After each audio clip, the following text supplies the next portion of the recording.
Hey everybody, we are going to enter the world of image pre-processing, and these are basically steps that we would take to get the imagery in whatever shape it needs to be so that we can do our ultimate analyses. And usually this falls into different types of image corrections. There's radiometric corrections, sometimes there's data compression or data reduction steps, and then geometric corrections. So this week we'll work on the radiometric corrections. We've done two of the potential pre-processing steps already. When we downloaded our imagery from the USGS, we conducted a radiometric calibration, which was essentially taking those raw digital numbers from the sensor and converting them, in our case, to reflectance. So that was one step.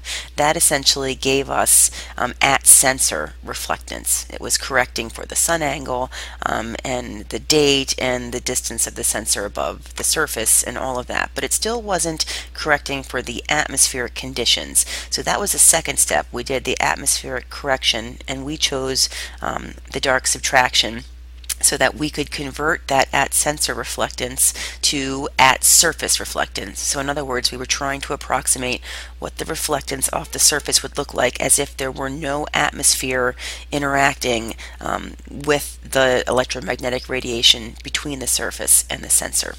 But there are often other pre-processing steps that also need to be done before you can start with your classifications or biophysical modeling. And we're going to talk a little bit about each of these. Radiometric correction, it sounds a lot like a radiometric calibration, but remember, the calibration is when we were trying to take that radiation and convert it from raw digital numbers to reflectance. Radiometric corrections are when we are looking for errors within the image itself, and these are usually errors in pixel values. So in other words, the raw digital number that's recorded for a given pixel is incorrect, and there are a couple of different reasons why this can happen, but it's almost always associated with the sensor itself. So there are lots of individual detectors within each sensor, and those don't always function properly. Sometimes they turn on and off. Sometimes they will drift and are actually out of calibration. If you think about the push broom sensors that have multiple detectors lined up next to each other, all measuring the exact same wavelength or the same band, there is a chance that they're not all going to be exactly the same. So you may actually have one detector that is calibrated slightly differently, and so it will record a slightly different raw digital number than the detector next to it, and this could give you what looks like striping in your image.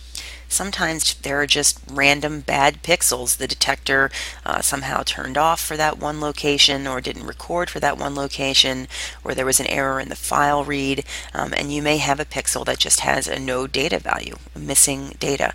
Now in the worst case, this can actually result in a shift of an entire line, for example, if there were data missing. But in other cases, it's literally just a zero value. It's showing up as a blank or missing data within your image. So we can fix these, and most software packages have automated tools that can do this, but essentially what we do is we assume that whatever is at this pixel is likely similar to what's surrounding it. And so what we do is we just take the mean value of all of these surrounding pixels and report that mean value in the center. And so you end up filling in for that pixel. You are essentially guessing at what the value is, but at least you don't have that zero value there anymore. And there are different types of filters too, where you could actually weight these surrounding pixels differently. But the most common approach is just to weight them all equally and take a straight mean to report at that center value. So we refer to this as just random noise or shot noise. Another common radiometric error is a line drop, where essentially you have either a detector that completely goes offline and stops collecting data, so that as the sensor moves, there's just no data for that location in the image. Or, as we saw with our Landsat 7 scan line correction error, you can have an issue with how the mirrors are sweeping from side to side across that scene and scanning across that scene. The movement of the the satellite is not being corrected or compensated for, and therefore we end up missing entire regions as that sensor is scanning back. So there are a couple different ways to correct this. One of them is very similar to that random noise or the shot noise. It's just taking the mean values above the line and the mean values below the missing line and just filling in with those average values. The problem with this approach, when we have really large lines, like with the scan line correction, it's really more than just one line that's missing. There's actually multiple lines that are missing. They get wider as you get towards the edges of the image, and that means that as we move farther and farther from our known actual recorded data values, that we end up guessing more and more as to what that mean is. So it is a little bit risky to fill in like that. Another approach that people will use is they'll find another date of the same location, the same sensor, and they will mosaic those two together so that essentially that second date will just backfill, and wherever there's missing data, the second date will fill in and will show up. Another common radiometric error in scanning sensors is what we call a bad line start. So these sensors have these mirrors that sweep across the scene back and forth. And as they're sweeping from one side and then back to start again on the other side, the detectors shut off, they stop recording, and they turn back on as they start that sweep again. And sometimes they don't start at exactly the same time, and so you end up with these images that have a whole bunch of detectors that start on cue, but then a couple that start a little late. And what it does is it essentially offsets that entire row of data. So there are scripts that we can use to identify which rows have these bad line starts, and we can essentially just push them over. So again, this is another tool that you might need to use to pre-process your imagery before it's really ready for your additional analysis. More common in the push broom sensors when we have an array of detectors and each detector is recording for a different location across the image. If these are not all calibrated to each other perfectly, you can have some that look slightly brighter or slightly darker than their neighbors, and this results in the striping your image, and you can see this throughout the entire image. We can identify these pretty easily with some automated scripts, and usually the first step to this is taking a geographic profile for each band. So for example, what this shows here is each pixel going from the western side of my scene all the way over to the eastern side of my scene. So it's looking at the mean value for each column of data. And you know you have a striping issue when you see these rugged peaks. In a natural heterogeneous environment, you would not expect to see this sequence of ups and downs like that. It should be much more random and smooth. But we can use this profile to identify which columns have these brighter values and which columns have these lower values, and we can see by how much those are offset and apply an adjustment to smooth them out. And this is much more what we would expect to see if we were looking at a spatial profile for one given band. And you would just repeat this for each band. The fix is not always perfect, but it's certainly a lot better than what you had to begin with. So that about sums up our quick summary of the various types of radiometric error and how we might be able to correct for them so that we can then go on and do some real analyses with our imagery. Until the next video, enjoy. So hopefully that gives you an idea of some of the pre-processing steps that are required just to get your imagery to the point where you could use it for some high quality analyses. But there are also other steps that we often take in this sort of pre-processing phase that might help make our analyses more accurate or at least more efficient, more timely. And one of those additional steps is data compression. So this is particularly common when we are trying to cover extremely large areas or when we have imagery with a lot of bands like hyperspectral imagery. And the idea is that these these files are huge. They're tremendously large, and the computing power it takes and the time that it takes to run classifications or run biophysical models is so immense that if there's any way that we can reduce the size of those files while retaining all the information that we need, we should do that as a pre-processing step. And so what this does, it's not just a way of having less information or cutting off bands. We try to find ways to manipulate or transform the bands that we have into a smaller number of layers that still contain all of the important information that we're going to need for our analyses, and essentially just try to discard the noise, right? The information that is not useful to our efforts. And there are a couple different ways that we can do this, and we'll talk about a couple of them in more detail. One that we've already tried in our previous labs is a tasseled cap transformation. So a tasseled cap was developed specifically to pull out information pertinent to vegetation classification or vegetation condition studies.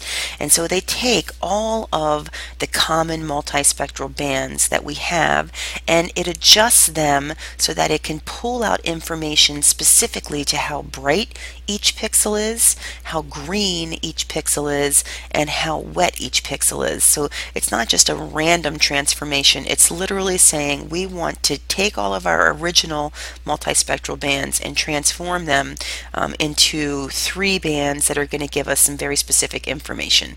So that brightness band is literally just a weighted sum of all of the multispectral bands within that original image. That gives you how bright they are. So it's a relative brightness value across all of your pixels.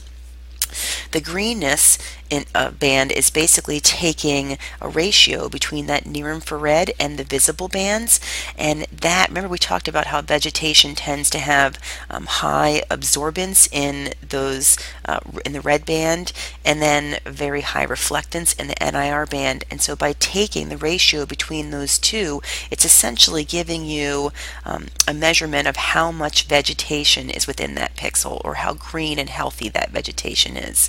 So it's not just looking at the green band. In fact, it's actually looking at all 3 of the visible bands and contrasting those where chlorophyll absorption is high to that near infrared band where the absorption is very low and therefore the reflectance is high. And then it uses more of those longer wavelength bands to get at canopy moisture content, and it also can pick up soil moisture, and that gives us the 3rd tasseled cap band, which is our wetness. So if you wanted to look at how this transforms things, here is our typical false color image where we have the NIR band applied to the red guns. So these very high NIR reflectance vegetation areas are going to show up as very red. Water has very high absorption, so that's going to be very dark. And then everything else is some funky turquoise color.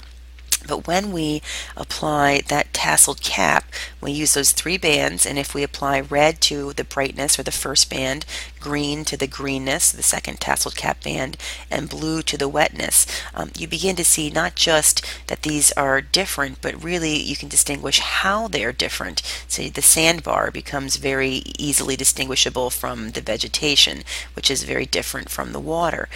Different types of vegetation become more easily distinguished. The road becomes more easily distinguished from the buildings. So tasseled cap really can be useful in taking a multispectral image and really breaking that down so that you can get more detailed information specific to classifying different terrestrial surface features.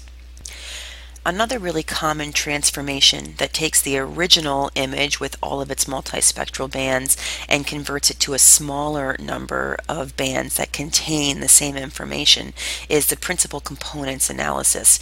This is a little bit harder to understand theoretically because it works in n-dimensional space, which our human brain has a very hard time imagining. But essentially, think of it this way. the software is able to plot out in, say I had 4 bands, so it plots out in 4-dimensional space every single pixel and where it falls in that 4-dimensional space. And the original bands, those are the original axes. So band 1 would be the x-axis, and band 2 would be the y-axis, and band 3 would be the z-axis, and band 4 would be the, I don't know, whatever you want to call the next 4th dimensional axis. And what a principal components analysis does is it looks at how all of those pixels are scattered in that multi-dimensional space, and it then rotates those axes until those axes fall at the locations where the pixels are most easily differentiated from each other, right? Or in other words, where the pixels are most obviously different or able to be classified differentially. And so this gives us new bands that are in a completely new coordinate system. So when the principal components analysis gives us our however many bands, we can pick how many bands we want the PCA to give us.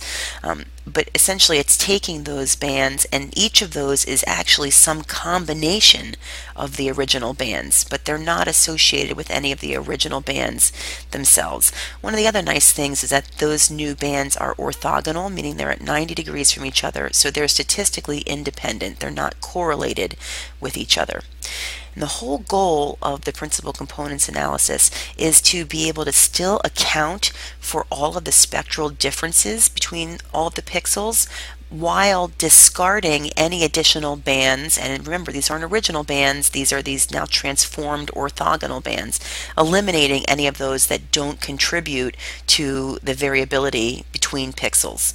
Okay, so again, kind of hard to wrap your head around mathematically, but don't worry about that. Just know that the principal components analysis is trying to take our original bands and rotate those. So here were our original bands, and rotate these to new principal component axes, right, or new principal components bands that account for all of that same variability among our pixels.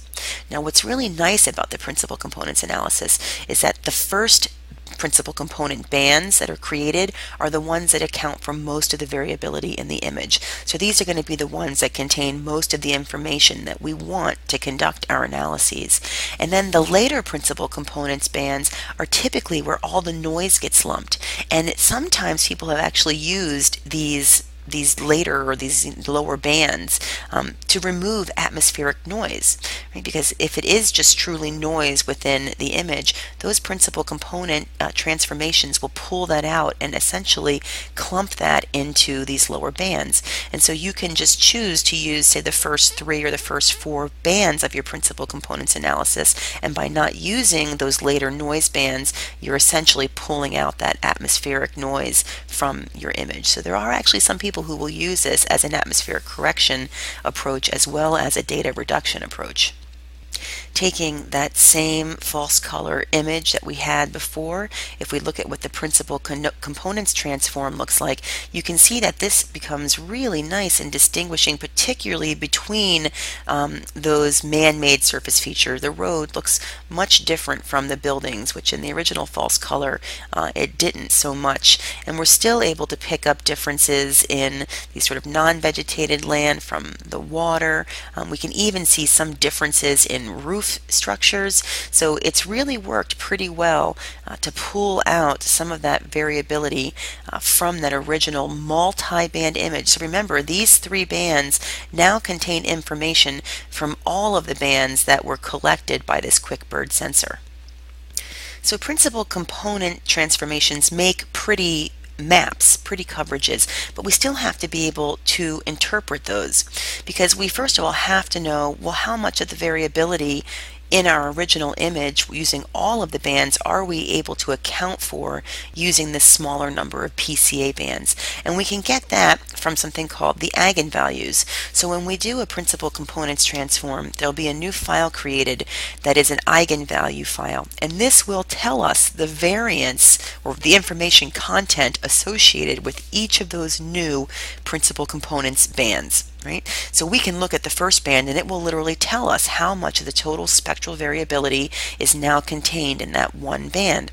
And we can use these eigenvalues to figure out how many bands we have to retain for our analyses, because we would still like to get close to capturing 100% of the total variability in our image. And usually we'll want to use as many PCA bands as it takes to get to at least 95% of that information or of that variability.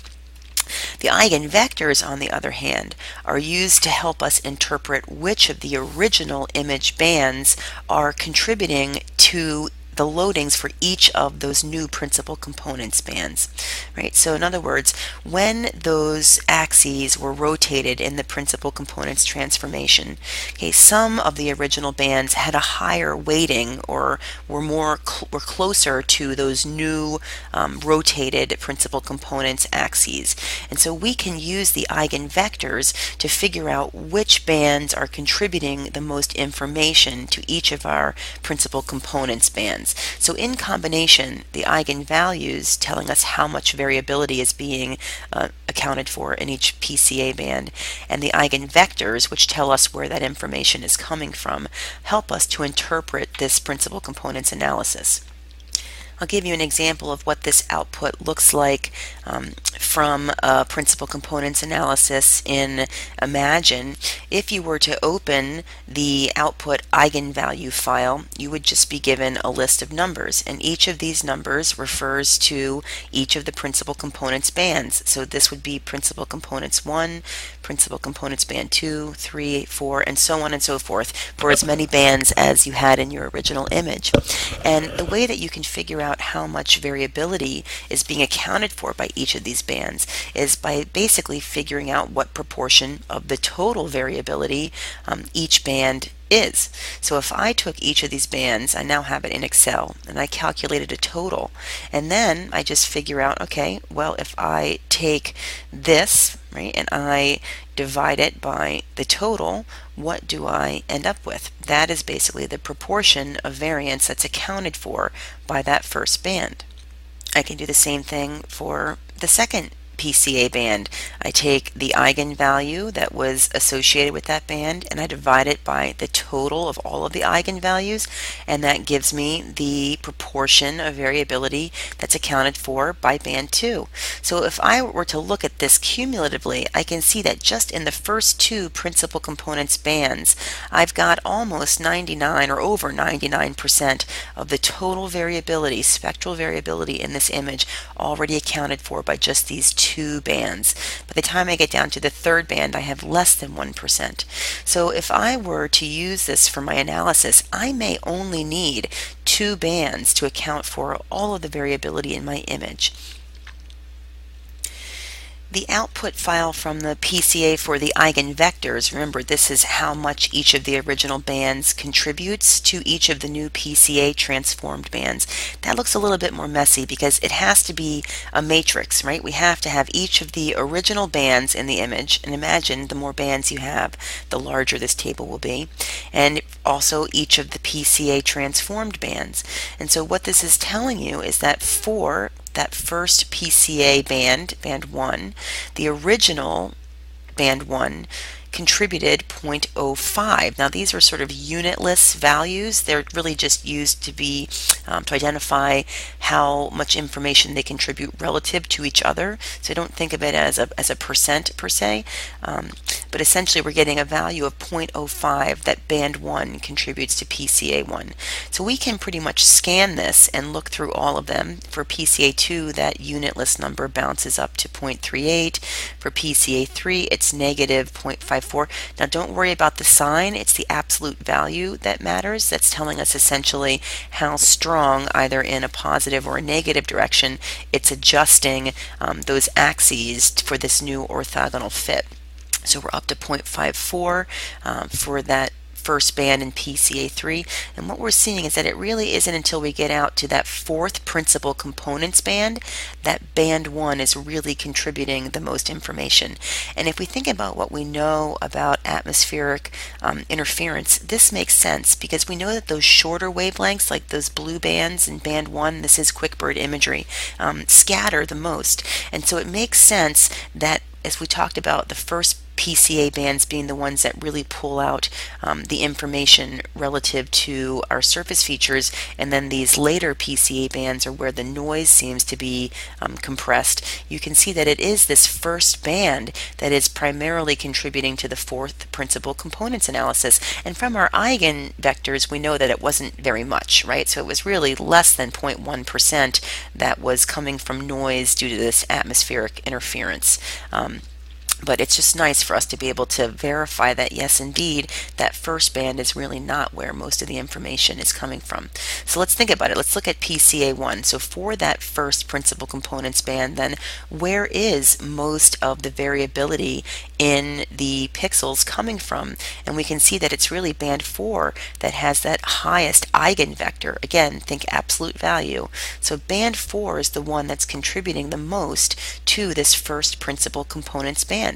So therefore, really, principal components band 1 is an approximation of our near infrared band. Once we get into principal component band 2, so which band then was the second, which original band was the second most important in this accounting for all the variability in our image, and it turns out that it is band 2, although band 3 is not far behind it, right? So you can see that both the original bands 2 and band 3 are almost equally weighted in these eigenvectors. And then band 3 contributes a little bit more again in that third principal components analysis.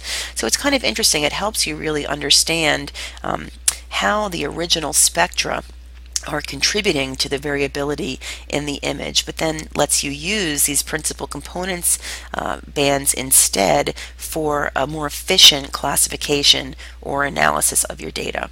So just a word of warning, when you do open these output files within the software, they're typically just a space delimited text file with a whole lot of significant figures.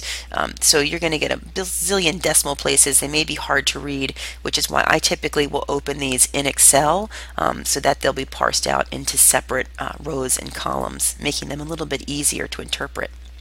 So in addition to reducing how many bands we have to use for our later analysis, there are other benefits of this principal components transform. And one of them is that it eliminates that correlation between our bands. So there are many statistical techniques that we might want to use later, particularly in our biophysical modeling.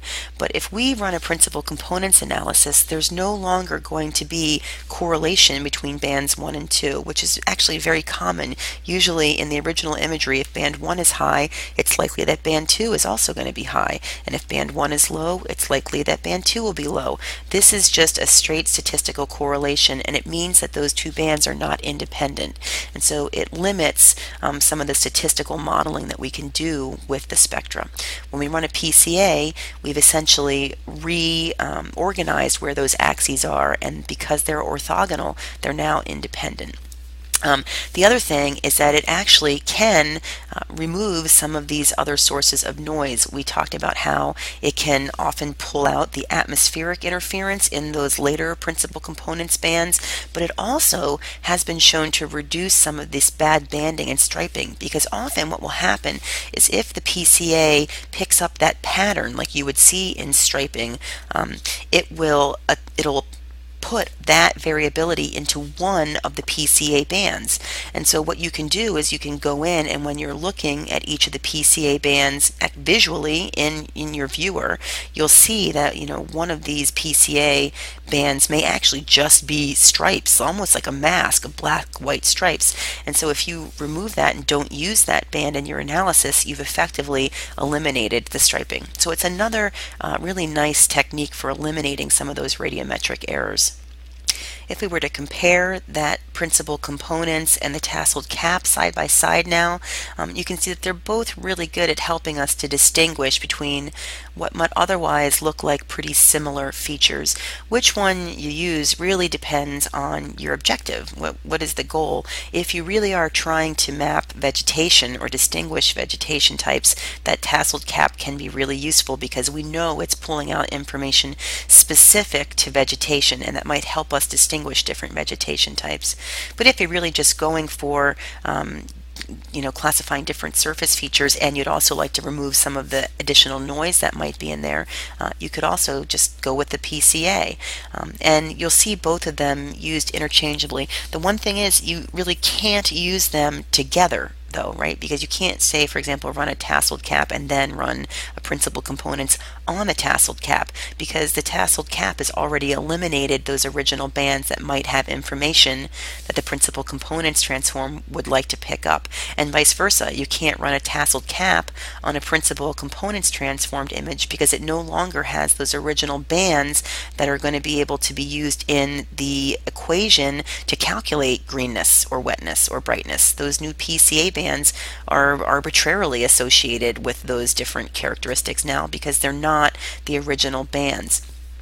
So one way people can get around this, if they want the information from both the tasseled cap and the principal components, is that you may see them run them both on the same image. So you would run tasseled cap on your image, and then you would run principal components on the same original image, and then you can actually stack those two results together into one new image. So you may have a new image where you take your tasseled cap bands and then you stack on top of them your PCA bands. And so now you have this new 6-band image, say, that contains all the information from your principal components analysis, but also the information specific to the vegetation from the tasseled cap. So there are always pretty cool ways that you, as a remote sensing analyst, can still pull the information that you want and use all that information. So that's about as complicated as transformations get, but there are lots of other types of transformations that people use for data reduction, and also in order to identify specific characteristics. And one of the most common are just simple mathematical indices. Typically these are band ratios, so they might take the original bands and put them in certain combinations, say for example band 4 divided by band 3 or band 4 divided by band 1. And there are lots of different manipulations and ways that they combine bands, but each of them has been developed in labs, first of all, so that we know whether or not they're useful in identifying very specific characteristics. And these are so common in remote sensing, these different band ratios or indices, particularly for vegetation, that I would probably be fired if I didn't spend some time in a remote sensing class introducing you to some of the most common vegetation indices. So we'll take a look at some of these. One of the most simplistic is the simple ratio vegetation index. It's just abbreviated as SR, and essentially what it's doing is it's taking that ratio between the near infrared band and the red band, and we've already talked about how this is essentially a measure of how much vegetation or how much greenness there is in a given pixel, because we know the more vegetation and the healthier that vegetation, the more dense that vegetation, the higher the reflectance will be in the near infrared, and the lower the reflectance will be in the red, because this is where chlorophyll is absorbing all of that red EMR, and this is where the cellular structure is reflecting all of that EMR. So the higher this simple ratio, this SR value, the more green, the more vegetation you can expect to have in a given pixel. Now, because these vegetation indices just produce one value, so when you take the ratio of the NIR band and you divide it by the red band, it's only going to give you one value. These are essentially one band output images, which means they have to be a grayscale. There's only one band. And so when you're talking about the simple ratio, you could expect that when you have very high values, which will be very bright in this grayscale, that this is very dense, healthy vegetation, pixels with a whole lot of green and vegetation. vegetation in them. Pixels that are very dark are either going to be either no vegetation or very sickly low vegetation. Anything in between is with moderate simple ratio values. Those are going to be more stressed vegetation, or at least thinner vegetation. So this is these vegetation indices are commonly used for identifying vegetation stress, not just for differentiating between veg and no veg. Another vegetation index, and probably the most common vegetation index, the most well-known, is NDVI, or the Normalized Difference Vegetation Index. This has been used for everything from studies of canopy density, biomass, leaf area index, classification of vegetation type, hurricane damage, insect defoliation. I mean, you name it, and somebody has used NDVI to try to quantify the characteristics of vegetation on the ground. And so again, this is just another ratio, but it's a little bit more complicated. So this one now takes that near infrared band and it subtracts the value of the red band, and then it divides it by that NIR band plus the red band. Okay, so just a little bit more complicated, but still trying to get at the same thing, right? How much difference is there between this NIR and this red band, right? Relative to their total, or the sum of their reflectance. So this not only gives you the difference, it gives you the difference relative to their total value. And what's nice about this, about NDVI, is that because it's this ratio of the difference to the total, it helps to account for different brightness across an image. So say, for example, you were looking at a mountain and one side of the mountain was brighter than the other side of the mountain. They would look different in that simple ratio just because of the inherent difference in the brightness.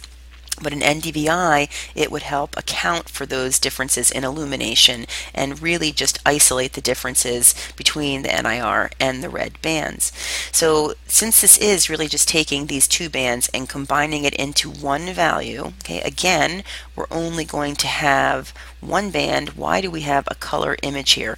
Well, don't be fooled. It still is a grayscale image. I've just changed the color ramp so that instead of going from black to white, so it now goes from red to blue, and we can do that in any of our software programs and just assign a different color palette for that one band scale.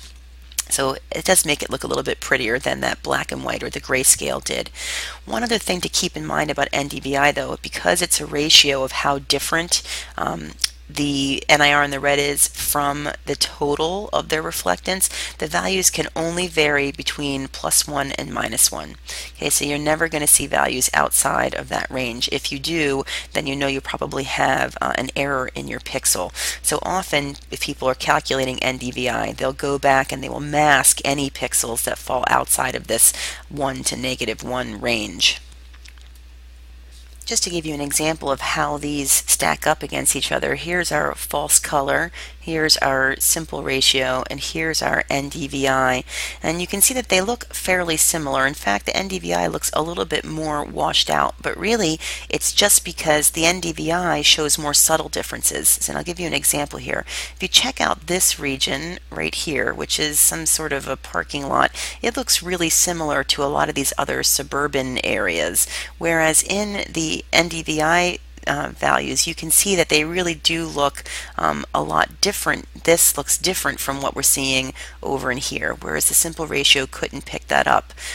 The simple ratio also makes it hard to distinguish between these developed areas and the water, whereas the NDVI shows a little bit more or a better distinction between, say, a barren field and the water, whereas with the simple ratio, it's just basically saying no veg, no veg, no veg. Remote sensing researchers are always trying to improve upon the indices that we have, or identify new indices, and especially as new sensors come online, with different band locations or band widths, there are new indices that are always being created. And one of the new indices that came out of NDVI was the atmospherically resistant vegetation index. So they were essentially trying to take NDVI and account for some of that scatter that was happening in the shorter shorter wavelengths and essentially correct for the atmospheric interference. And the way that they did that is they took the regular NDVI equation. We still have our NDVI, our NIR band minus the red band and the NIR band plus the red band, but they've changed this red band value, right? So they're now adjusting for reflectance in the blue, and this we've already seen when we do our dark subtract is a way to account for scatter, or how much interference there is in the atmosphere. And so essentially, they're replacing just the straight red band with this new calculation where they take the red band value, but they subtract a constant times the blue band reflectance, or the scatter, minus the red band reflectance. So all of this is just a mathematical way to try to account for that atmospheric attenuation. Similarly, there were other scientists who tried to improve upon NDVI for application in areas where vegetation was more sparse. So say, for example, you're in a drier environment where you have, for example, pinyon pine. Their forests or their grasslands don't comprise as dense a canopy, and so what that means is the background reflectance from the soil can really mess up your NDVI signal. So the Soil Adjusted Vegetation Index, or SAVI, was an attempt to account for reflectance from the soil, and they essentially took, again, the same NDVI formula. It's right here, hidden here, but they used this constant in both the numerator and the denominator to adjust for the soil brightness. And which value of this constant you use depends on the type of soil and the amount of soil that you expect to see across your image. And so this was something that would be adjusted depending on where you were using SAVI, but the typical default value was just a 0.5. So again, we're building on that NDVI and just trying to tweak it a little bit to apply it more accurately under different conditions. Barry Rock, one of my graduate school mentors, also came up with another index called the Moisture Stress Index that he created specifically to target how much canopy moisture content there was in vegetation. So this index was not designed to pick up greenness or canopy density as much as really trying to identify how much moisture there is.